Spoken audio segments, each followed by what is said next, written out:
Hey everyone, this is E.G. Braden, and today I want to be talking about a lot of different news going around the Xbox community, games, the console itself, some really cool stuff. Right away, I want to talk about Destiny. Now, I haven't really talked about Destiny for some time now. Things have been dribbling out images here and this, but I just want to talk about the game size itself. In a recent interview with a Brazilian site, Bungie senior software engineer Christian Diefenbach said that each of Destiny's locations is more or less the same size as Halo Reach. Now, if you haven't played Halo Reach was a big shooter. Lots of different places, lots of different levels, and so far they've been over, I think, just over a dozen shown locations in Destiny so far. So if each of those locations is the size of Halo Reach, that is mind-boggling amount of room and space. Like, wow. And there's some really cool things they're doing with Destiny. There's a day and night cycle with changes in weather, which is actually kind of cool. I don't really think many games have done that level of involvement in environmental aspects. So that's Destiny, I guess. The next thing now, I know everyone out there, people love Minecraft. Two articles about Minecraft. First one, it's about the computer version. Now, Denmark. If you don't know the country of Denmark, it's a jolly little place. But the Denmark government has just released, with their geodata and geological data maps, a 1-to-1 map of the country in Minecraft. Yeah, a 1-to-1. Not a 1-to-10 or a 10-to-1 or a 20-to-1 or a 100-to-1. A 1-to-1 map. Basically, they did this to help facilitate teaching in the Denmark schools about the geography in different areas of Denmark, and obviously for tourists as well. It is only available on the PC side, not on the console side, obviously. And if you think, oh man, this is going to be sweet, let me download the map. One note, the entire map, if you want to download the entire world, will take up 1 terabyte of hard disk space. 1 terabyte. So basically, you need to go out, buy a 2 terabyte hard drive, and get rid of half of it just to hold this one Minecraft map. Keep in mind, you'd probably be exploring that for a very, very, very, very long time. But that is really cool. It consists of 4 trillion bricks, which is a ton of bricks. Man, that would have been awful to to sit there and recreate yourself. Oh, that'd be boring. Anyways. So that's the one Minecraft news. The next one is going to be more for the console people. You guys are really going to enjoy this. It was announced yesterday that the Minecraft Xbox 360 version, your world saves will transfer to the Xbox One version. It has now been officially confirmed by Phil Spencer that that transition will be smooth. You won't have to worry about losing your whole world or progress, which is great for the Xbox One owners who love Minecraft. They were really worried about starting all over, but I'm glad that they were able to get through that. The next thing is, well, actually about the Xbox console itself. 2 things. One little note, there's been a rumor flying around for some time now about the Xbox One's cloud computing power, and that basically if they decide to, it would be able to offer the backwards compatibility that so many people want. Now, the PlayStation 4, they've been busy with releasing older games for the Vita and whatnot. Microsoft really hasn't been doing anything.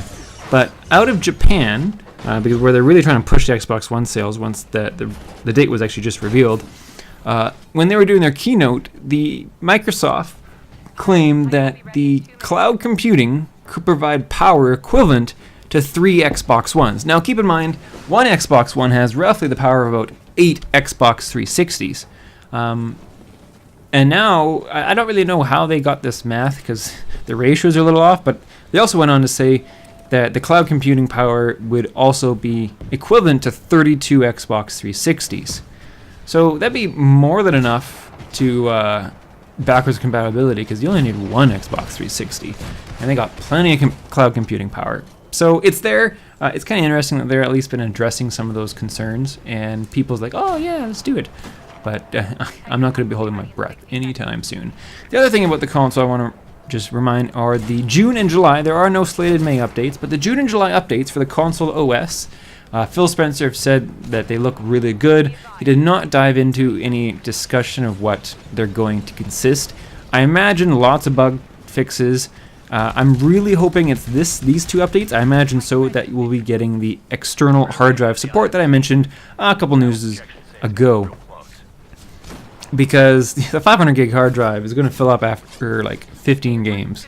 So having the ability to plug in a 2 terabyte, 1 terabyte it's required basically. Other than that, for the updates, I really hope they add the ability to set the audio to come out of the speakers natively, both the game chat and the game itself. Xbox 360 has that. It just makes recording so much easier. Next thing about is Titanfall. Now everybody knows there is an upcoming DLC expansion called Expedition coming out. It's $9.99, £6, or it's included in the season pass, which you can get for $25. Couple maps. They are we got Runoff, Swampland, and War Games. Now a cool thing about War Games is this map is actually in the training facility that you actually go through on the very beginning of the game, where we had to do, this is how to wall climb, and this is how to shoot, this is that sort of stuff. It's actually in there, which it's kind of nice. I've seen some pictures of it. Here's some pictures of a couple corridors and shooting areas, and then also some other ones as well. Now, it looks quite nice, and if you like wall running, they say this map is going to be your haven. And now the last thing related to the Xbox-ish community is Call of Duty for 2014. Sledgehammer Games, if you don't know, Sledgehammer Games, they partnered with Infinity Ward way back ago to develop Modern Warfare 3, which was a pretty good game. I enjoyed it. Better than Ghosts, better than Black Ops 2. Not quite as good as Modern Warfare 1, but that's really, in my mind, the standard for what a good game should be. Anyway, so they partnered with Modern Warfare 3 and Infinity Ward and made that game. This coming game is entirely their own. They're not with Activision, they're not with Infinity Ward, they're not with Treyarch. It is just Sledgehammer Games. Now they claim that this is going to be the first next-gen Call of Duty video game. Yeah, that's just marketing. Who really cares? Their website is up with and they've shown actual in-game characters. They look amazing. And usually they start ramping up the releases and leaks and images and whatnot, usually by May-ish. So expect some more. I just wanted to let you guys know that it's coming. Community-related news, not too much going on. We have been doing some more videos on the channel themselves. I know Turk started this Pokemon one. We all love Pokemon, and anyone Pokemon lovers out there, definitely hit it up. If you guys haven't noticed, there's lots of form awards going out there. And the newest one, Blue Steel, is actually really cool. Blue Steel, it's a look from... Oh, my mind just went. Zoolander. Holy smokes, just blanked out there for a second.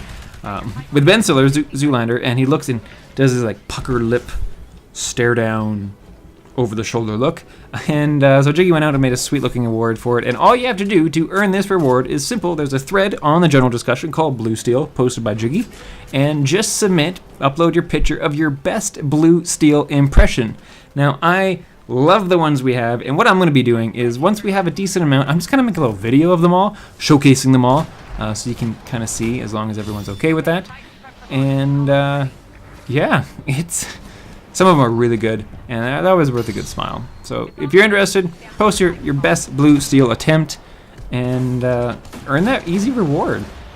If you guys have any comments, questions, concerns, ideas, what we want covered in the next episode, leave them in the comments here on the YouTube channel. Thanks for listening.